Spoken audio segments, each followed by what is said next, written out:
Last weekend taught me a huge lesson about marriage, and I want to pass that on to you today in this video. My wife and I went down to Melbourne. We were there for a couple of nights, mostly work related for myself, but we managed to sneak in a few fun things for ourselves as a couple and with Freddie, my young son, there as well, which was incredible. And what I want to share with you in this video is how important it is to protect the time that you have with your partner.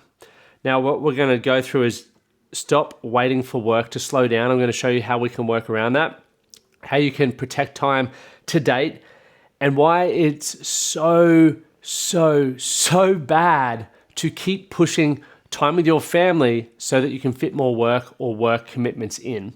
And when you do that, I'm going to show you how to protect the marriage that you and I both know you want.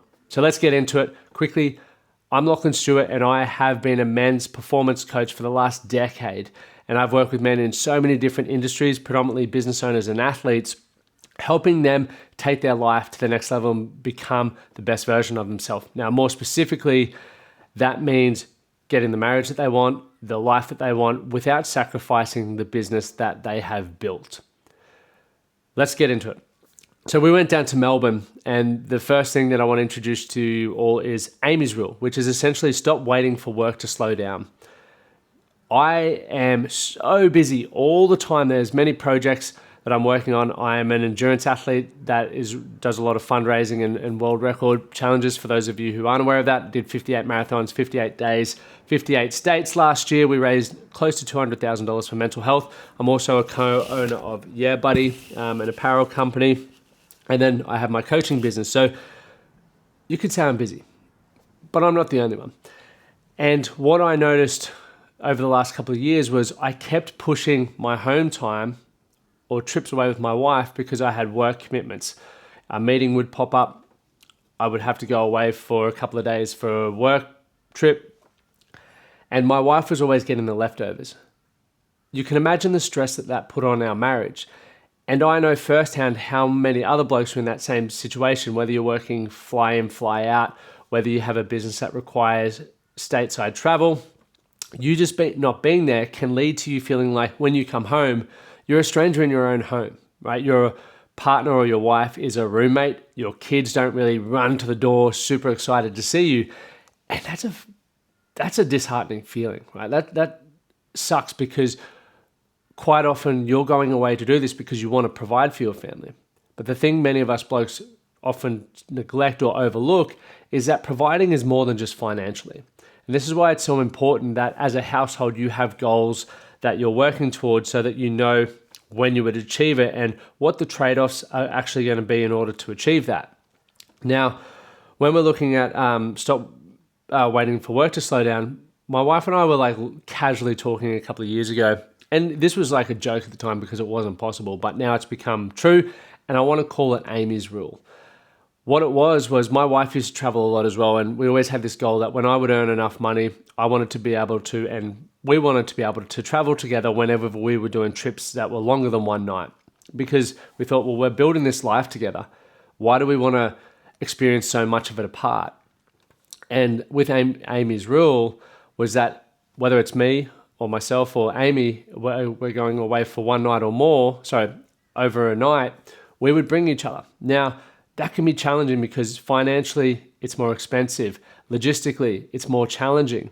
But we knew as a couple and now as a family with our young 5-month-old son, we wanted to do that because we wanted to grow together and we wanted to be there to walk side by side and support each other. I didn't want to have to be away for a number of nights and miss Freddie growing up and miss having dinner with my wife. That's so important to me and what I value. And my marriage is something that is so important to me, as I'm sure it is for you. And so when we were going away for numerous nights at a time, you would always almost have to rebuild the momentum and that energy within the marriage, where the first day you sort of tiptoe and you're like, what do I need to do to sort of take some pressure off each other? How can I help out? What do they think about me being away? Do they think I've been avoiding them, or have I been lazy? And this is just my head. So when we travel together, Amy gets to see what my day-to-day life is on the work front, like meetings, premieres, sessions. And so she starts to understand potentially moments why I'm coming home stressed, why I'm coming home with a little bit less energy, or why sometimes I have to work late. Equally as such for her. If she has to work a number of nights, go away for a number of nights, myself and Freddie will go, and we start to understand it. So then we can really be part of each other's lives, and we really feel like we're building together. So Amy's rule was that if we're going to be away for more than one night, we're going together as a family.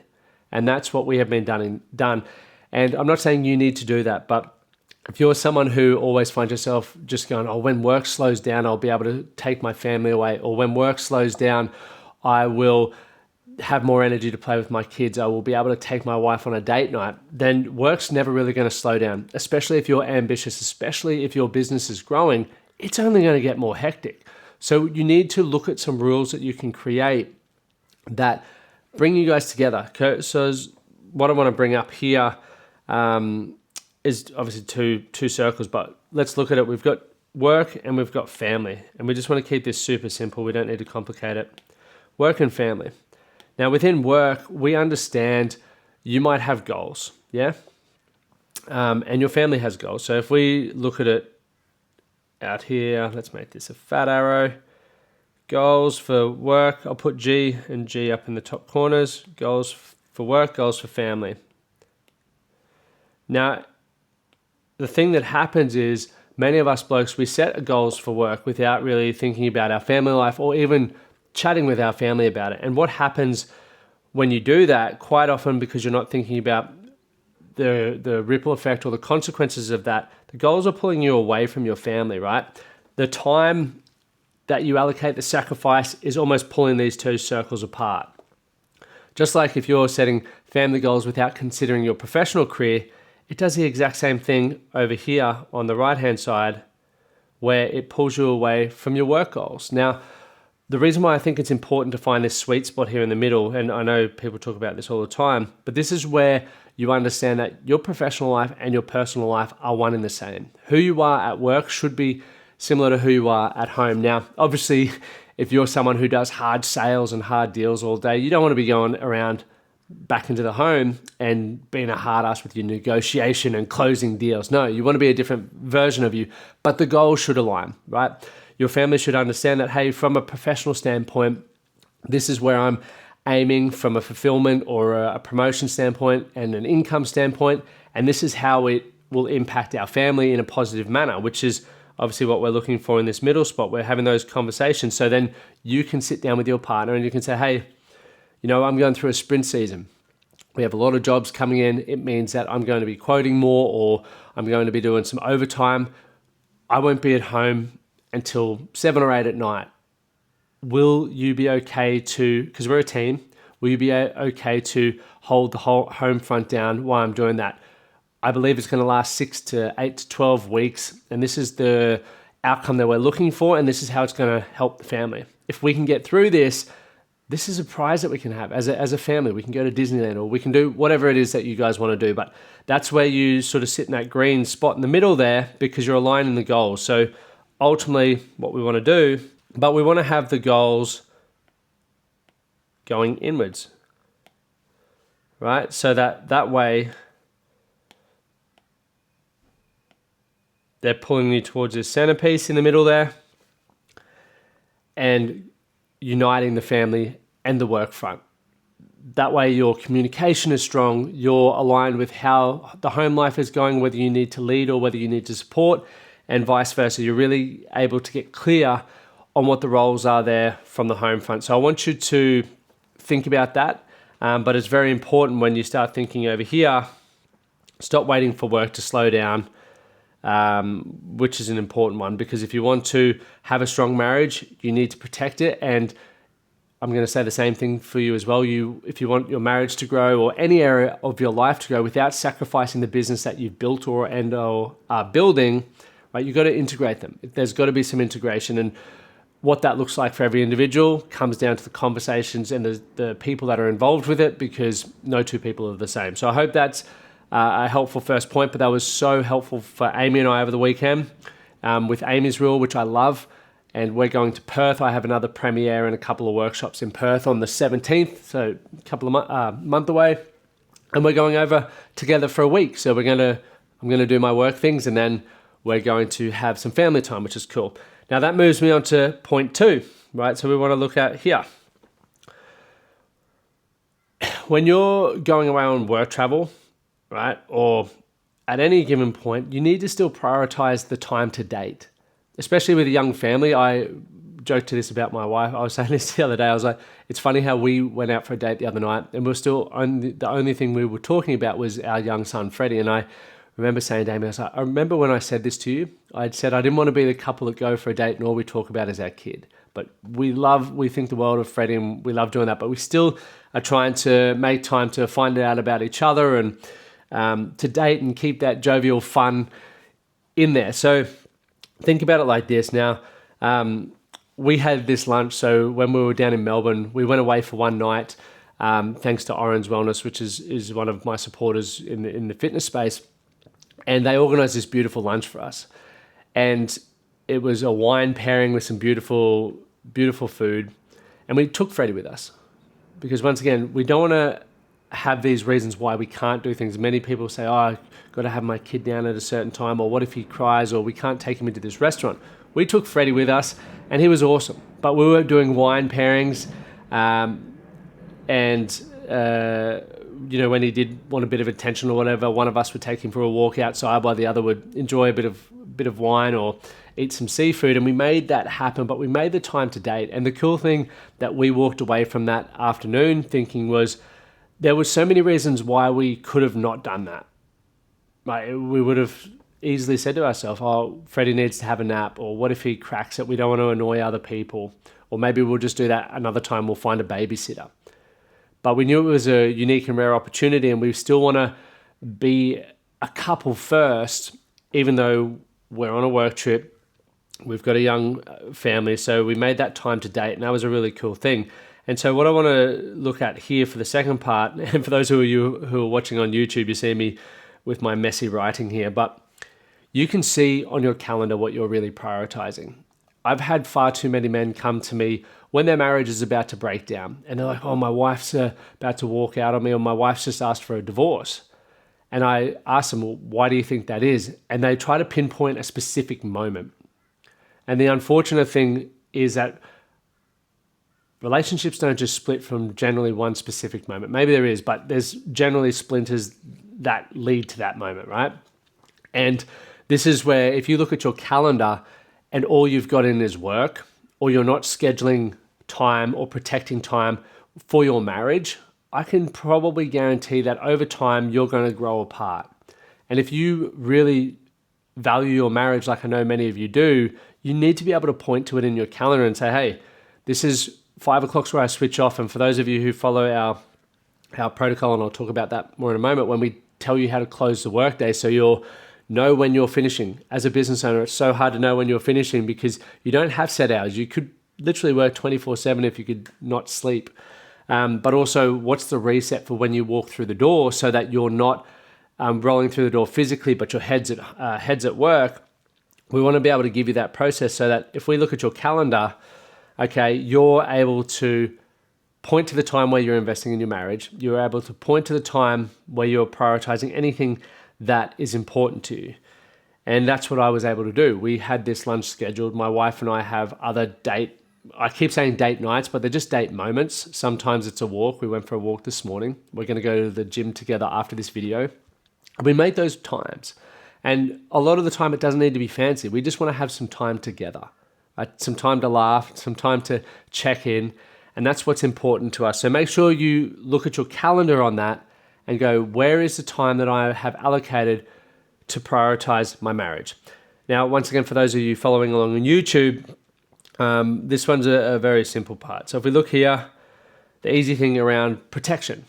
You're like, well, what's protection? Protection is protecting the time with your marriage.